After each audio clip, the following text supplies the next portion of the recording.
Your money has 4 separate massive jobs to do every single month. To build wealth efficiently, you only need those 4 accounts. In this video, I will show you how to set up this 4 account system so that every single cent works for you in the most efficient way, making your money grow on autopilot, taking all the stress out of your life. Account number 1 is checking. I know it sounds super simple, but so many people get it wrong. Your checking account is your central hub. All of your paychecks go in and all the automated bill payments go out. This account is purely for convenience and management. Nothing else. Think of it as a traffic controller just directing your money. So here are some of the things to do with your checking account. First, set up direct deposits so all your incomes go into the account seamlessly. Second, set up automatic payments for as many things as possible. People make 2 huge mistakes with checking accounts. First, keeping way too much cash in the account. Checking accounts usually don't pay any interest. So every single dollar that's not there for monthly necessities like rent and phone payments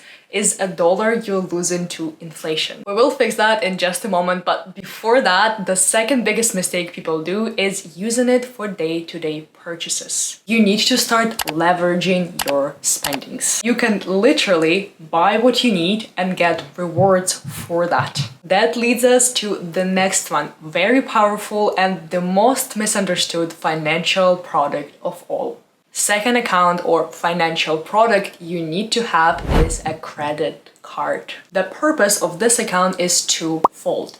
First, it gives you benefits, and second, it builds your credit score. That is exactly why you should be spending out of here and not your checking account using the debit card. Pay the same price, but credit card actually gives some of that money back to you. There is usually 3 kinds of credit card reward systems. The first one is cashback. You get a certain percentage from your purchases back in cash. Second is generic points or rewards that can be redeemed on various purchases. And the third one is travel rewards that can be redeemed for travel-related purchases. My biggest advice here is choose a credit card that aligns with your lifestyle. If it gives huge rewards on gas but you don't drive a car, you won't be able to get as much benefits, so maybe it's not the best match. And most importantly, spend on what you already need. Credit cards are not free money. You need to use it responsibly and only spend as much as you can pay back from your checking account at the end of the month. This is crucial because irresponsible use of credit card leads to bad credit score and big high interest debt. Your credit score is the number that shows how well you follow the borrowing rules. The 3 most important factors is paying your bill on time, paying your bill in full, and credit utilization. The last one means how much of the credit limit you actually use. You should aim to spend less than 30% of your limit. Let's say your credit limit is 5,000. You should aim to spend no more than 1,500 if you want to have a good credit score. Biggest mistake with credit cards is having a credit card debt. Owing money to credit card means you're paying a huge 20 to 25% interest. And to be clear, not all that is bad. Education or business loans are usually justified and they have lower interest rates. But credit card debt is often created by overconsumption and meaningless shopping. But what's even more terrifying is being forced to go into debt because of unexpected emergencies. Will you be able to cover those expenses without borrowing money? When credit card is your only way out, it turns into a nightmare debt cycle. So, before all the fun and growth, we need to make sure your money is doing a very important job of keeping you safe. Therefore, we need to build a safety net. Hence, our third account is the emergency fund.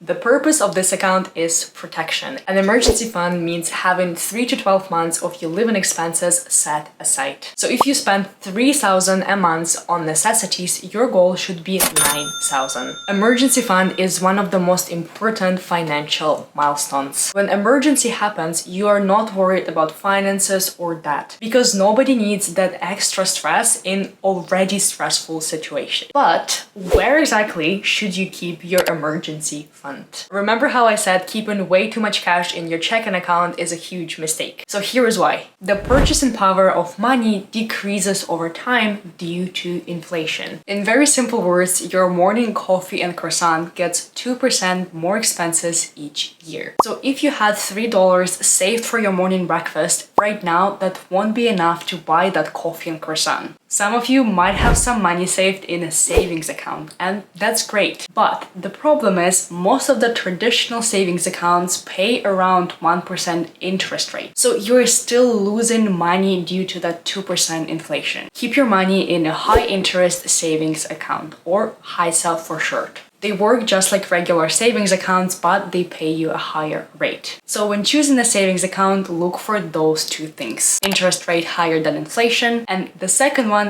make sure you can withdraw money easily. Remember, that's your emergency fund, so if something happens, you need to have access to that money quickly. Traditional banks can offer high interest savings accounts, but their good rates are usually a temporary offer that will go back to around 1% after a month or two. It's usually the online banks or neobanks that offer great HISAs. So if you're in Canada, I would check EQBank, Neobank, or Wealthsimple for your emergency fund. I know that saving even $1,000 may look overwhelming at first. So take baby steps. Save 100, 200, and step by step, you will get to your goal. Emergency fund will give you the essential financial foundation so that you can move to the next step of growing your money. We saved our way to financial safety, and now let's invest our way to financial freedom. The last one and most important job of your money is growing. And the easiest way to grow your money passively is investing.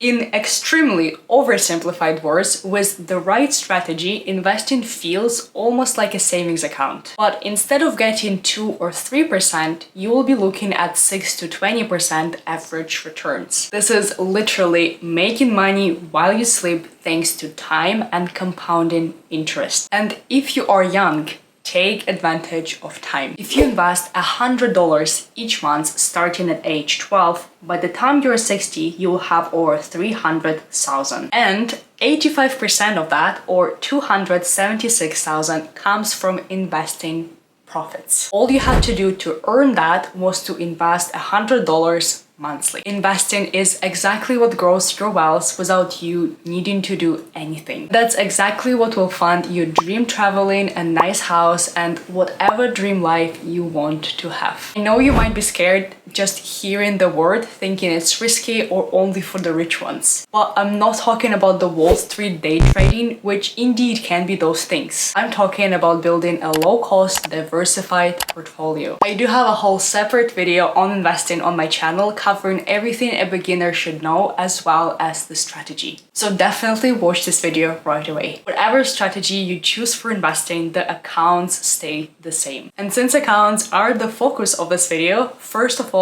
take all the benefits from the tax advantage accounts. If you are in Canada, we do have FHSA, TFSA, and RRSP. If you're just starting, I would go with TFSA, tax-free savings account. It's the most versatile and the easiest to set up. The advantage is a tax-free gross and withdrawals. So whatever you earn on investing is not taxed. There is a yearly limit of $7,000 and all the unused room from the previous year rolls to the next one. You can also check your personal contribution room on the CRA website. The biggest mistake I see, people think that just opening the account is investment itself. Not quite. So you open TFSA and then you transfer money from your checking account to TFSA, and from TFSA you buy investments. Think of it as a special wallet that allows you to buy stocks and shares. Pro tip here is set up automatic transfers from your checking to your investing account on your payday. This way, a portion of your money goes straight to investing, making it an effortless part of your routine. Investing is the thing that puts more money to your checking account in forms of dividends and profits, meaning you have more money to spend on cool experiences that make up that dream life of yours. So there it is, you've got the full 4-account system. Checking for directing, credit card for leverage, HISA for your emergency fund, and investing account for growth. Start building this 4-account system today and watch your financial life transform drastically. Well, I know that last one, investing, is where most young people get stuck. So again, I've created a whole separate video on investing covering everything a beginner should know, as well as the strategy that grows your money passively without any stress. Watch this video right away because this is exactly what moves the needle. You deserve your dream